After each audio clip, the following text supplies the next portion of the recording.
We get asked all the time, like, what does phase 6 mean? Doing something we wanted to do and that we love to do, and hopefully that helped someone else by sharing. Just being able to control your mindset is the missing piece. God, I'm gonna get killed for that. So phase 6 was built around the idea of longevity overall. The focus is on longevity rather than short-term results. We found fitness very only thinking about right now and not training in a way that will help you in the future. So our main focus was just longevity and being able to train at a high level for the rest of your life, not just in your early stages. Our approach to training is bigger than just like reps and sets. It's more than that. It's more like a lifestyle. I mean, we do focus on, yes, unconventional tools and combining that with the conventionals, but we like to really make it aware to people to get back into their body. So like connecting the mind and the body and connecting the breathing with the movement. That's so important, and it gets missed a lot of the time in fitness today. I believe that as soon as we lose the connection with our body, there is that chance to get injured. Phase 6 likes to incorporate like the mentality of being present and owning your movements instead of just like going through the reps.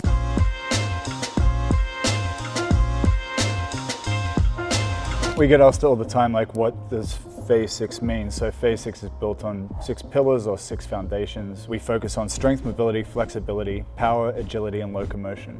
So that's 6. Yeah. By focusing on those things, you earn the other attributes naturally. So things like push, pull, hinge, lunges, squat patterns, rotation, crawling. And that gives you a complete package in terms of achieving physical longevity. And how we train started off very much as like time efficient training methods. So we would combine the strength aspect with the mobility, which I feel doesn't really get focused on a lot in the current fitness. It's very much like mobility is an afterthought or like a supplement. And we thought, how about we actually do our main sessions, for example, including like supersets of mobility movements, drills, exercises, and then at the same time we're gaining strength and mobility.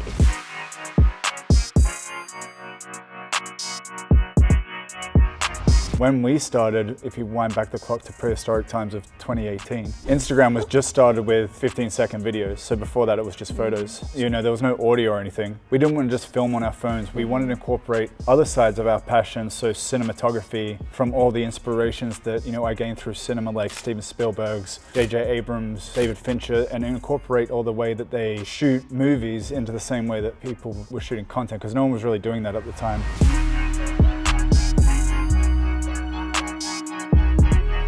So we wanted to make it less about telling people what to do and why, and instead entertaining people in such a way with movement that they just want to try it themselves. And we're pretty quick to realize that this programming wasn't so accessible. So we, of course, wanted to create our own programs and put together online a system where people can follow. So we literally took what we enjoyed doing as training and working out, and we put it into our online programs.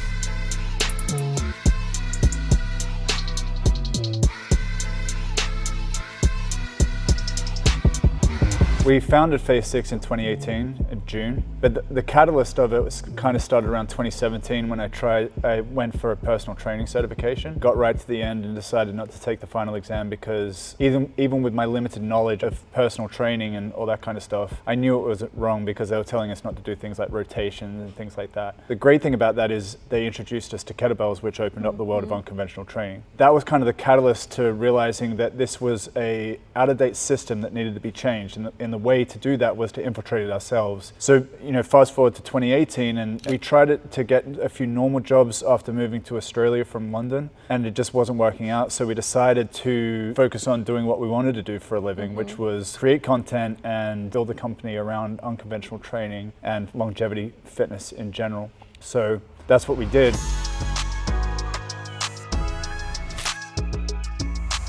took us a few months to build it, launched it in June of 2018 in Australia. And then after a while, we knew that we didn't really want to be there. We wanted it to be a US-based company. My dream has always been to live in the United States. Another reason why we left Australia as well, because there wasn't enough education for us there. Because we had got to a point where we knew all we could about kettlebells, but we knew it wasn't it, and we needed more in order to like coach other people and like really take it to the next level. It wasn't just about setting up Phase 6 in the US, it was also continuing our education. We decided to invest all of our life savings into a 3-month trip around the United States.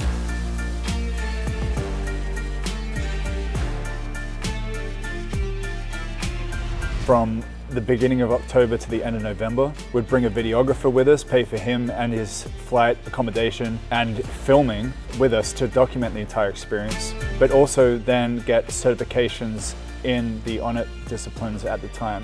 Yeah. So we flew to the United States, then we filmed in Los Angeles, Austin, and New York. Met everyone that we wanted to meet, filmed a 1.5 years worth of content in 3 months. We wanted to be perceived as a US-based company, so we figured we could shoot enough content where we would post every day and still people from the outside looking in would think we're in the US, but we actually weren't. We blew all our budget. By the end of the trip, we had literally $1 left in our pocket, $1 bill that we still have. We had to borrow money to fly out of the country, and then we had to leave the one place that we felt like we belonged, you know. And not knowing when or how you're going to get back there, you know, just believing that you will one day. In November of 2017, we decided that we'd had enough of London, and it's lovely weather. So we decided to.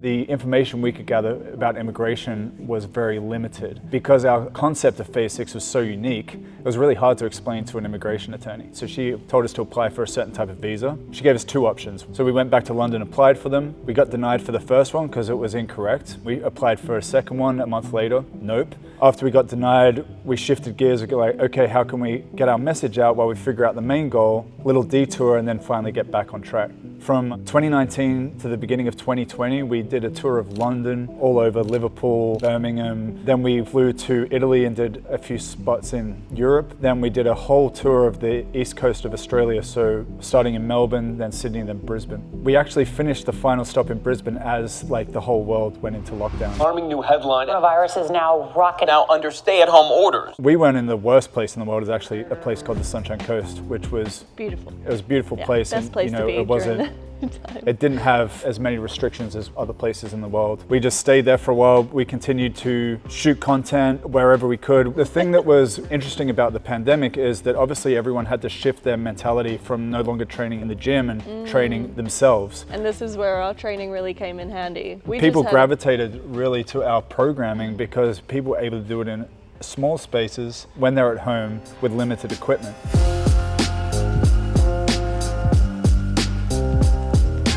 So then Australia started to get a little weird with lockdown, so there was a grey area in London where no one knew what really the rules were. So we decided to fly back to London because Roger Gracie said we could do a workshop at the Roger Gracie Academy. I think it was before they put a cap on how many people could be in the same room. Yeah. Then London started to get weird. They were going to close down Christmas, and we're like, we're not staying inside for Christmas. As soon as we found out about that, we flew to Mexico.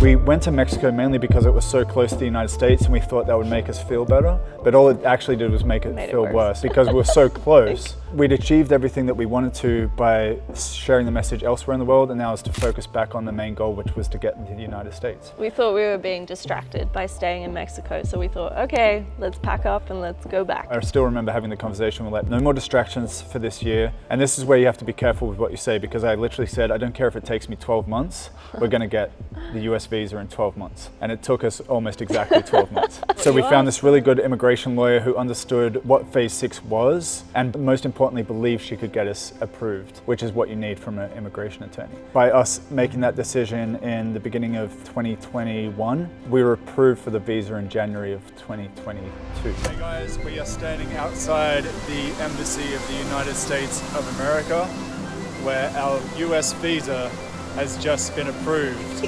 We'll see you soon, America. If I was to say to you, you can have everything you've ever dreamed of in 4 years' time, but you're going to go through hell to achieve it, anyone would do it, right? 4 years of sacrifice meant living the life our dreams forever. And that's the price I'd be willing to pay again. Even when things didn't work out as planned, there was no thought in our mind that was like, forget this, go back to a normal job for a few years. There was no option for that. That was just like not even a thought in our head. I think that's the difference between like an entrepreneur and then someone who's just working for the man. Just being able to control your mindset is the missing piece. Being able to be like, I'm not going to pay attention to that thought right now. I'm going to push forward with what I know I'm meant to do. The only difference between people achieving their goals and people not achieving their goals is the people who achieve their goals never give up. That's it. We hope you enjoyed hearing a little more about our story. We're definitely going to be putting more energy into our YouTube channel. I thought you were going to say stay tuned or something. No. I think you should say stay tuned. What, just after that? Yeah, yeah. It's a bit abrupt, isn't it? All right, we're going to be putting a lot more energy into... Thanks for watching. We're really going to... Okay, I got it. Thanks for watching. We really hope you enjoyed hearing a little more about our story. We're going to be putting a lot more energy into YouTube. So stay tuned.